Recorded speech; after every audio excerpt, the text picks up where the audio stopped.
Most of you have probably been following along the last week or so, but for those of you that are new here, we've been running through a bunch of the most recent NBA drafts and grading the picks the teams in the lotteries have made. Obviously now, the further back we go, the more data we have on how players have panned out for the teams that drafted them, so the grades should start to become even more accurate. Some teams hit home runs with their picks by landing players that developed into legitimate stars, and others not so much. But before we get into all of that, I wanted to thank the sponsor of today's video, Surfshark. Surfshark is what's known as a VPN, which stands for Virtual Private Network, and the thing about VPNs is that literally anyone that uses the internet on a regular basis could and should be using one. What Surfshark does for you is they provide a security wall between you and a public Wi-Fi network, and what happens if you're using this public Wi-Fi at, say, a Starbucks or a McDonald's, is that your information is being broadcast to everyone else on that Wi-Fi network. But with a VPN, you are protected from this. Another more popular use for VPNs is being able to access geo-restricted data on websites like Netflix, which means that if a show you want to watch is only available on the United Kingdom version of Netflix, but you're in the United States, then you can watch that show with ease with just one click of a button. You can get Surfshark for yourself by going down to the description of this video and clicking the link, and when you're ready to purchase, be sure to use the promo code hoopsreference for a whopping 84% off plus an entire month for free. Once again, thank you to Surfshark for sponsoring this video, and now with that being said, let's get into the video. Starting with the first pick in the draft, the Philadelphia 76ers drafted Ben Simmons, who was seen as the consensus top prospect at the time by most, and over time, that has proven to be correct. Simmons may be one of the most heavily criticized star players in the NBA today, because casual fans of the game don't like the fact that he doesn't shoot jumpers, but the fact remains that despite that, he's one hell of a player on both ends of the floor and is already a multiple-time All-Star, which won't be ending anytime soon. He's one of the best playmakers in the NBA, he's a Defensive Player of the Year candidate, and his combination of size, speed, and strength makes him a matchup nightmare in transition. This draft definitely has a ton of talent, but all things considered, Simmons was still the best player in the class, so for the Sixers picking first overall and getting it right, they get a grade of an A+. Next up with the second pick in the draft, the Los Angeles Lakers drafted Brandon Ingram. Now, Ingram was drawing some ridiculously high comparisons at the time, being called the next Kevin Durant by some, but realistically he was always going to take a couple years before he came into his own because of the fact that he was very skinny and lacked strength to endure the grind of an NBA season early on. He did struggle a bit in his first 2 seasons, but then last year he turned a corner and began to show glimpses of legit star potential. Unfortunately, the Lakers' timeline didn't exactly match up with the timeline of Ingram's development, and when they saw an opportunity to acquire Anthony Davis, they did so by packaging Ingram in the deal, but overall Ingram was easily still a very good selection for them.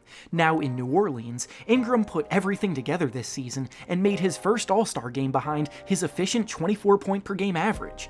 As a scorer, he's legit, and now for the grade for this pick, the Lakers also get a grade of an A+ for drafting someone this talented and then in turn turning him into a superstar for Anthony Davis. Next up with the third pick in the draft, the Boston Celtics selected Jaylen Brown, making this one of the strongest first 3 picks in recent drafts. Jaylen's leap as a player from year 1 to year 2 was extremely exciting for Celtics fans because he showed glimpses of all-star potential way ahead of schedule, but then last year that came to a halt when he oddly took a step back and slumped a bit. However, this season he returned to form and then some because now he's a highly efficient 20-point-per-game scorer with an expanding arsenal of moves, and he plays his role on the wing perfectly on both ends. His jumper has refound its form, he's finishing better at the basket, and overall his decision-making and aggressiveness are way better than they were a year ago. Whether or not he'll ever actually be an all-star is still yet to be seen, but as things currently stand, the player he's become and will continue to be makes this pick an impressive grade of an A. Next up with the fourth pick, the Phoenix Suns drafted Dragan Bender, which is where things started to fall off a bit in terms of successful picks made. Just 1 year prior, Kristaps Porzingis blew everyone's expectations out of the water as a rookie, and because of that, teams picking in the lottery were on the hunt for a unicorn of their own, and it just so happens that Bender was the closest thing to it. In theory, Bender was a highly skilled big man that excelled out on the perimeter and played good defense, but in reality, he was was a much bigger project than the Suns expected. In 4 seasons, his jumper has never really been that reliable, he's looked lost, his defense didn't live up to the hype, and his minutes have diminished to the point where the Suns gave up on him, opting out of the 4th year of his contract. For most of this year, he was stuck at the end of the bench for Milwaukee, and then they ended up cutting him, so now he's in Golden State trying to salvage his career. To put it simply, unless he starts to improve ASAP, he's been trending towards being a bust, so the grade for this pick is an F. Up next with the 5th pick in the draft, the Minnesota Timberwolves drafted Kris Dunn.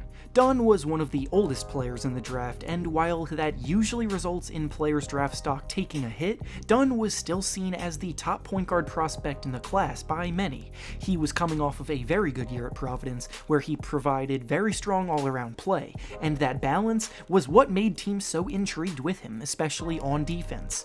However, his time in the NBA has been mediocre at best, and he really hasn't shown any signs that he's the kind of guy capable of being a starting point guard for a team.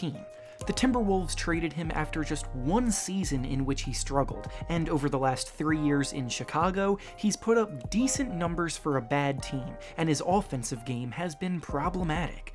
The grade for this pick, I have to give it a C- because there were plenty of other guys they could have taken here and gotten far better value.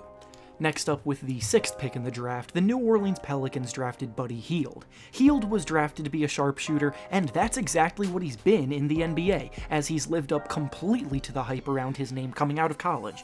The only problem, though, is that he hasn't been doing it in New Orleans. The Pelicans gave up on Buddy way too early when they shipped him off to Sacramento in exchange for DeMarcus Cousins, and while in theory the Cousins trade looked like a good move at the time, his tenure there didn't last very long. He suffered injuries, and the team didn't accomplish much in those years, so giving up Buddy doesn't look very good in hindsight. In Sacramento, Hield has become a 20-point-per-game scorer that takes and makes a lot of threes at a ridiculous 42% clip since his arrival on the team. Hield as a player has been great, but the grade for this pick gets knocked down slightly because of the fact that the Pelicans weren't the ones that kept him, so the final score for this grade is a nice B+. Next up with the 7th pick, the Denver Nuggets drafted Jamal Murray. Murray is another guy on the fringe of breaking through to being an all-star, but his consistency with his production still isn't quite there yet.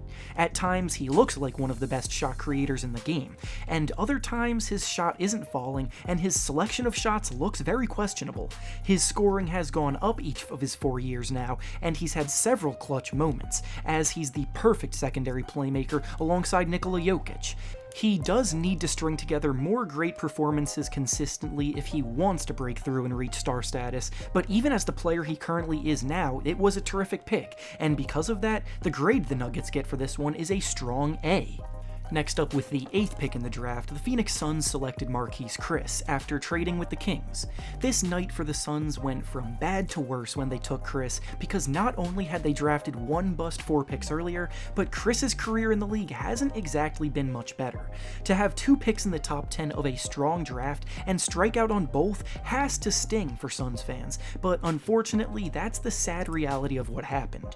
Chriss is a terrific athlete that can operate a pick and roll and throw down some high-flying dunks, but he lacks the skill to produce on a consistent basis, his jumper never really developed as planned, and his defense is virtually non-existent. This one wasn't as bad as the Bender pick, but it's still pretty bad, so as for a grade, this one gets a D. Next up with the 9th pick in the draft, the Toronto Raptors drafted Jakob Poeltl. What you have to realize about drafting is that even in the lottery, not every pick is going to be a future star, and sometimes you take players who will fit in well, play their role, and produce in areas asked of them, and over time, Poeltl has developed into that kind of guy. He's never really had a big role on any team, and he's by no means gonna wow you in the stat sheet, but he's a very solid rotational big man off the bench. He plays good defense, finishes plays when they present themselves, and stays in his lane, and honestly, that's what was expected, but at the same time, that kind of role doesn't necessarily warrant a high grade, so because of that, I'll give this one a C for being as average and middle of the pack as it can get. Next up with the 10th pick, the Milwaukee Bucks drafted Thon Maker. Thon was an interesting prospect a few years ago because people legitimately thought he had the ability to become some sort of transcendent talent, but now 4 years later, he's much closer to being a flop. Scouts have always liked the fact that he can run the floor well and is a willing shooter from the perimeter, as well as his shot blocking ability, but overall his shot doesn't even fall at a league average rate from 3, and he gets bullied by stronger and more physical big men on both ends of the floor because of his thin frame.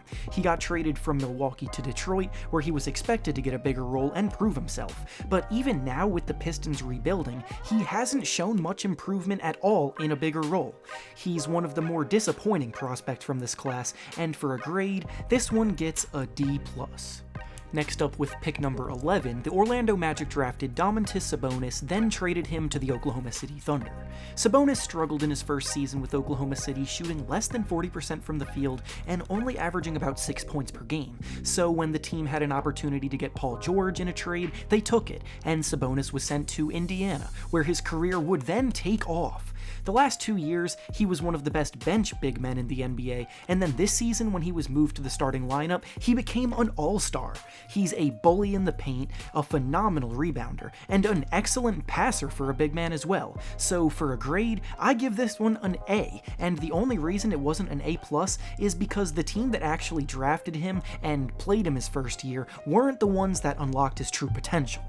Next up, with the 12th pick in the draft, the Atlanta Hawks drafted Taurean Prince.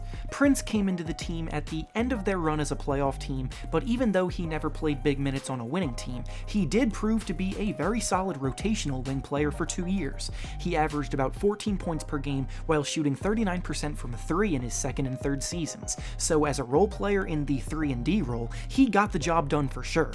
For a guy picked near the end of the lottery, he definitely lived up to the expectations that were put on him at the time, so as for a grade, this one gets a nice B because it was good, not great.